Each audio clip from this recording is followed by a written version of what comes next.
Hello and Namaste Youngistan. In today's video we're going to be reviewing Sharan Hegde की latest book Rise to the 1%. 3 अच्छी चीज़ें मुझे इस किताब के बारे में लगी, 3 बिल्कुल अच्छी चीज़ें जो मुझे नहीं इस किताब के बारे में लगी और क्या ये किताब आपके लिए है.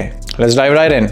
सबसे पहले first impressions, as I was telling you can have a nice close look on the book because I'm going to be commenting on the title and the cover in the first impression section. First of all, of course, you've noticed that he's trying to own the word 1%, right? 1% club hai baba ka one. Ever noticed any other person who's trying to own a particular word with the word epic, or Mark Manson with the word F? The subtle art of not giving an F. Everything is F. ऐसे ही signature बनता है धीरे धीरे 5-10 साल में, recall value बढ़ता है आपका. क्या with the cover of the book which is white and golden, shiny glossy golden, really reflects of the wealth. And one good thing is that if you carry this book, look at this book, running behind Lakshmi, ये history है Indian stock market की पिछले 20 साल में. आप ये पढ़ सकते हो कि आप पुराने ज़माने की नहीं ना. इसीलिए पहली अच्छी चीज़ जो मुझे शरण हेगड़े की बुक के बारे में लगी, जोक से पार्ट, वो यही है कि ये आज के बारे में किताब है. 2025 में ये किताब लिखी गई है और कंटेम्प्रेरी भले टैक्सेस पे चैप्टर हो, हेल्थ इंश्योरेंस पे चैप्टर हो, फाइनेंशियल इंडिपेंडेंस, रिटायर अर्ली पे चैप्टर हो, आज के ज़माने में जो भी taxes, tax treatments, policies, slab rates, tax rates चल रहे हैं, उसके बारे में प्रैक्टिकली एक गाइड बुक है कि हाँ भाई क्या करना है. And not just contemporary but the language in which it has been written is also extremely simple and conversational, as if you were sitting next to a friend in a cafe. In fact, I like Sharan Hegde's humor because, for example, on page number 160, there's this chapter called Built on Borrowed. It starts with the line, I owe, therefore I am. And it goes on by saying that if you prepay these taxes in 3 years, then you will pay just 3.2 lakhs, saving 2 lakh rupees. And these 2 lakh rupees are worth 2 years worth of Netflix, gym memberships, and maybe even a Goa or a Bali trip. And the chapter ends with saying that, as a general rule, if you need a loan to go to Goa, you can't afford Goa.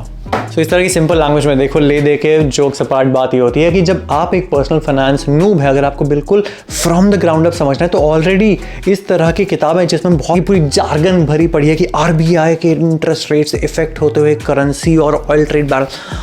भाई ये सब मत बता, ये बता कि मैं नौकरी पेशा इंसान हूँ, फर्स्ट जॉब है, टैक्स कितना देना होता है, कैसे देना होता है. देख मेरे भाई, आईफोन लेने का मन कर रहा है, मॉलडीव्स में फ्लॉन्ट करना है, लोन लूँ कि ना लूँ, इस तरह के सवालों का जवाब अगर आपको सिंपली चाहिए तो ये बुक ऑफ कोर्स काम करती है. Second quick point that I liked about the book is that this book is actually not Sharan's book. It's actually an amalgamation and a consolidation of a lot of expert friends of his. Someone is a tax expert, someone is a credit card guru. तो हर chapter के and में अगर किसी contributor के मदद से, of course over the past 1 or 2 years he has already been into courses, into a lot of videos, तो consolidated knowledge with due credits at the end of the chapter वो mention कर देते हैं कि भाई ये सब नॉलेज जो है ये इन सब के बलबूते पर भी मैंने गेन करी है इनके साथ. So it's a nice way to at least acknowledge the expertise that you have been able to gather from a close circle of stakeholders. The third and my favorite part of the book is that बिल्कुल नहीं ज़रूरत थी इस chapter की. Chapter number 9, Wealth Begins in the Mind, and chapter number 10, When Wealth Finds Its Purpose. Purpose जैसी चीज़ें, अभी तो टैक्स के बारे में बातें हो रही थी, लोन्स के बारे में बातें हो रही थी, फायर के बारे में बातें हो रही थी, अचानक से पर्पस पे एक चैप्टर है dedicated on donations, on charity, on philanthropy.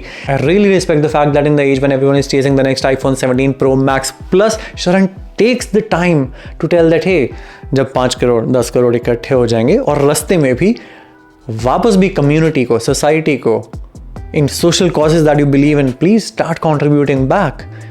That is something unheard of in all other personal finance books. By the way, did you see Sharan Hegde's last book on Zero to Viral? I reviewed that as well. But 3 चीज़ें मुझे बिल्कुल अच्छी नहीं लगी इस किताब के बारे में. नंबर 1 जो मेरी खासा कंप्लेंट थी, इंडेक्स. जो इंडेक्स है उससे पता ही नहीं चलता कि कौन सा चैप्टर किस बारे में. If you are anyone like me, I especially go through the index and then mark कि मुझे कौन सा चैप्टर पढ़ना है, and then I straight away go to those chapters and nuggets of wisdom की तरह पढ़ के I rinse and repeat. But it's a very conscious call that he took which I did not like. For example, chapter number 1, the premium you shouldn't skip. Of course ये health insurance के बारे में है. Second, credit where credit's due. Of course ये credit cards के बारे में है. 3, the fast and financially curious. I think ये car loans के बारे में था. Chapter number 5, deducted but not defeated. I think ये tax deductions पे था.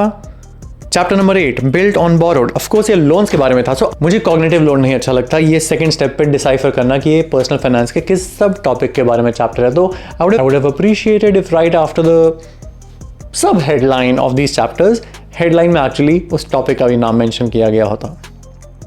Second quick thing that I did not like about the book was that this book was completely prose की तरह लिखी गई थी। Usually I expect doodles, diagrams, charts. Personal finance की book है, चार्ट्स के साथ जब फायर एस्केप प्लान बता रहे होते हैं ना, तो टेबल्स को छोड़ के यार इन्फोग्राफिक्स और नए नए एआई डायग्राम्स का ज़माना है, डूडल्स ही बना दो, पेंसिल स्केचेस ही बना दो, बहुत ज़रूरी होते हैं। And number 3, also there's lack of worksheets and work tables that I as a user while understanding personal finance should be able to fill in. ये usually मोनिका हलान की सब तरह की बुक्स में रहता है कि after a chapter there's also an exercise like a form fill that hey based on a scale of 1 to 10 how much would you rate on this. अगर आपके ऐसा भी इतना है और आप इतने में पहुंचना चाहते हैं, इतने परसेंट पे आप कैलकुलेट करोगे कितना होगा, right, so that the guide book becomes more of a work book as well. These kind of things really enrich the already enriched book in a format that is not just digestible and palatable, which it already is, but also workable, actionable and enjoyable because of the diagrams and noodles. Finally ये verdict कि आपके लिए किताब है कि नहीं, completely depends कि personal finance की जर्नी में आपके स्टेज पे हैं। अगर आप एक कंप्लीट नूब हैं जिसे कख नहीं पता पर्सनल फाइनेंस की दुनिया के बारे में, तो एंड ओनली तो ये आपके लिए बहुत अच्छी किताब है। For example the 33-year-old me might have known half the chapters of this particular book or more than half, which is why fortunately Sharan also goes on to mention in the very first beginning section of the book कि भाई ये किताब उन्हीं के लिए है जो या तो फर्स्ट जॉबर हैं या अभी जस्ट शुरू करे हैं, जिन्हें बहुत ही अर्ली कर्व पे हैं. सो he warns you, kind of forewarns you about that so that peeps like me don't get pissed that hey, itna basic. But that said, even if you're at the age of 50 and you do not know, let's say, loans, and you're still planning a home loan, then this book and that chapter in specific suddenly becomes all the more useful to you. So ले देखिए बात है, अगर आपको पता है कि personal finance की जर्नी में आपको ऑलरेडी कितना पता है and you can know and admit that I'm a complete beginner, then this book is for you. If you're already intermediate or advanced, skip it. More such book reviews here, everywhere. This is Karan Rana signing off.